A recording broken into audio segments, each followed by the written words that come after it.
నమస్తే, welcome to reflection news. నేను శర్మ. ఈమె ఎవరు? ఎలక్షన్ టైంలో ఎమ్మెల్యేగా గెలిచి ఇక్కడ ఆకర్షించడానికి, ఓటర్లను ఆకర్షించడానికి కంచాలు బోర్డులు అడుగుతలేదు.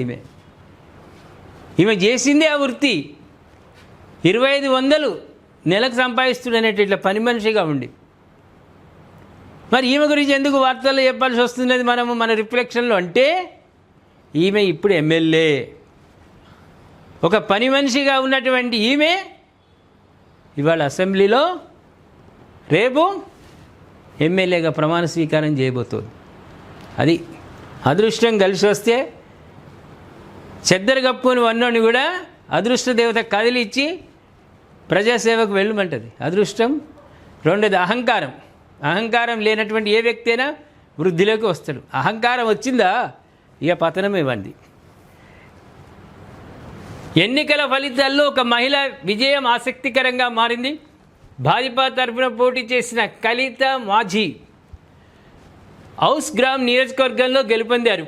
టీఎంసీ అభ్యర్థిపై 12,535 ఓట్లతో, చూసినరా, తక్కువ కాదు, 1,500 కాదు, 12,535 ఓట్లతో విజయం సాధించారు.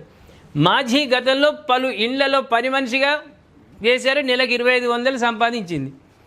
ఆస్తులు అంతస్తులు లేకపోయినప్పటికీ తన మంచితనంతో ఆమె ఇంతటి భారీ విజయాన్ని సాధించడం అందరి దృష్టిని ఆకర్షిస్తుంది.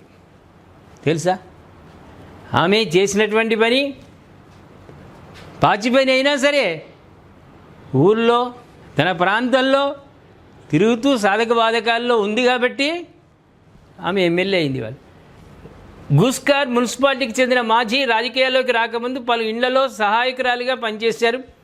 2021 ఎన్నికల్లో భాజపా ఆమెకు సీట్ ఇవ్వడంతో అసెంబ్లీ ఎన్నికల్లో పోటీ చేశారు. తృణమూల్ కాంగ్రెస్కి చెందిన అభేదానంద ధాండర్ చేతిలో ఓడిపోయారు. అయినప్పటికీ స్థానికులతో ఆమెకున్న సంబంధాలపై విశ్వాసంతో భాజపా మరోసారి తాజా ఎన్నికల్లో అవకాశం ఇవ్వడంతో ఈసారి ఆమె తన నమ్మకాన్ని నిలబెట్టుకున్నారు. సాధారణ పౌరులు సైతం ఎన్నికల్లో విజయం సాధించవచ్చని ఆమె నిరూపించింది. అంతే కదా, అదృష్టం ఉండాలి, ప్రజల్లో మమేకమై ఉండాలి, అప్పుడే ఏదైనా విలువ.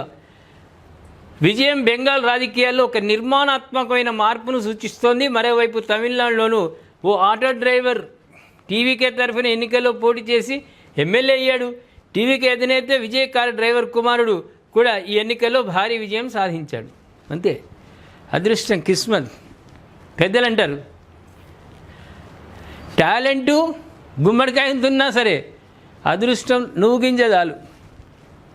గుమ్మడికాయ ఎంత టాలెంట్ ఉన్నా లెక్కకు రాదు. చిన్నగా నువ్వు గింజ ఎంత చిన్నగా ఉంటుంది, ఆ నువ్వు గింజ అంత అదృష్టం కలిసిందనుకో వీనికి ఎక్కడికో పోతారు. అదృష్టం లేకుంటే వాడికి ఎంత టాలెంట్ ఉండని, వాడు ఎంత ఉండని, గోయింది అవుతుంది. అందుకే రాజకీయాల్లో అదృష్టం, ప్రజలతోటి మమేకం. ఒకసారి నేను ఓడిపోయినా, నాకు ఆ నియోజకవర్గంతో పని లేదని భాగ్యనగరంలో కానీ ఎక్కడ కలకత్తా, బెంగళూరులో పెద్ద బంగ్లా కట్టుకొని ఉండి నేను ఎలక్షన్ల ముందే నెల ముందే పోతా అంటే ఇసురు కొడతారు, చీపురు కట్టెలు పట్టుకొని వస్తారు.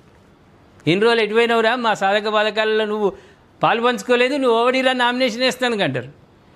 ఓడినా కూడా ఓడిన చోట ప్రజలతో మమేకమై వాళ్ళ సాధక బాధకాలు నువ్వు చూస్తే మళ్ళీ సరికి గెలిపిస్తావు. లేకుంటే నామినేషన్ వేసి నువ్వు ఎన్ని బిల్డప్లు ఇచ్చినా, ఎన్ని జిమ్మిక్కులు చేసినా నీ డిపాజిట్ గలంతి చేస్తారు. రాజకీయాల్లో ఉన్నది అది. ఏమంటారు ప్రేక్షకులు? ఒక పని మనిషి, ఈ మహాతల్లి 2021లో బీజేపీ అవకాశం ఇస్తే ఓడిపోయినా ప్రజలతోటి ఆమె మమేకమై ఉన్నది కాబట్టి, ప్రజల కష్టసుఖాల్లో పాలు పంచుకున్నది కాబట్టి ఈసారి ఇస్తే గెలిస్తే ఎమ్మెల్యే అయింది, అసెంబ్లీకి పోతున్నది. తమిళనాడులో ఒక ఆటో డ్రైవర్ గెలిచిండు. అదే టీవీకే పార్టీ విజయ్ దగ్గర పనిచేస్తున్న డ్రైవర్ యొక్క కొడుకు ఇస్తే ఆయన కూడా గెలిచాడు. దీన్ని ఏమందాం మనం? గుమ్మడికాయ ఎంత టాలెంట్ ఉన్నా నువ్వు గింజంత అదృష్టం కూడా ఉండాలి. ప్రజలతో మమేకమై నీకు పదవి ఉన్నా లేకున్నా వాళ్ళ సాధక బాధకాల్లో నువ్వు ఉన్నావనుకో, నిన్ను ఏడికైనా తీసుకుపోతారు ప్రజలు. లేదనుకో ఏడికి పోతాన్నా ఆడికే గుంచుతారు. ఇక ఏమంటారు మరి? ఇవి అదృష్టము, టాలెంటు, ప్రజలతో మమేకమైన తీరు గురించి దయచేసి మీరు కామెంట్ రూపంలో తెలియజేయండి. సబ్స్క్రైబ్ చేసుకోండి, షేర్ చేయండి.